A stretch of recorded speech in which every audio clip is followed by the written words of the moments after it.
Perfect for this coming holiday season.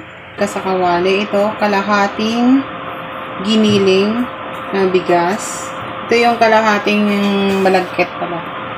Tapos kalahating giniling na bigas. Kalahating cup.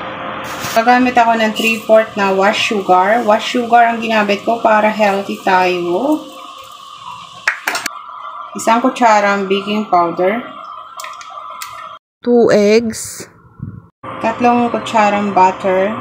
Melted butter. 3 kutsarang melted butter or star margarine. Gagamit ako ng 2 cups na gata or coconut milk. Then, mix lang natin to until to combine all ingredients. So, kailangan guys, yung ating, yung ganito is halong-halo. Wala siyang buo-buo. At kailangan texture niya. So, kailangan natin idarang sa apoy itong dahon ng saging na to para hindi siya mapunit. So, lalagyan lang natin to ng star margarine or butter. Then, to dito. Yung sapat lang para madali siya maluto. Lang natin to sa mahinang apoy or katamtamang apoy. Baliktarin lang natin to. Lagyan lang natin ang cheese kung bibingka na to.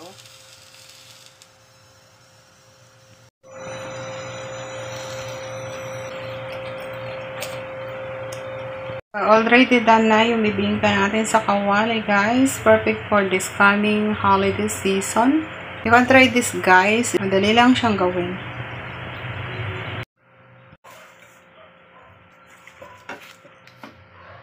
Gawa kong bibingka sa kawali. Tikman natin to. Partner sa black coffee. See, guys. Miss ko siya. Kaya, kain tayo. First bite for you guys.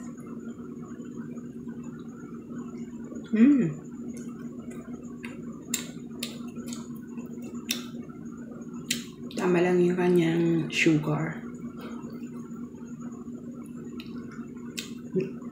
Hindi siya ganun katamis. Dip natin sa cheese. Yummy. Perfect.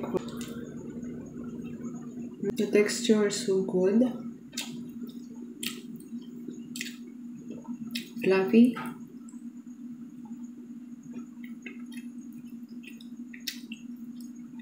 Malambot. Egg.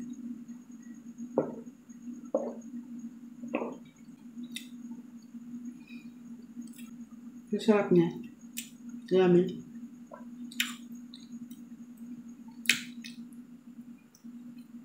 Thank you guys for watching. Please subscribe to my YouTube channel and follow my Facebook page.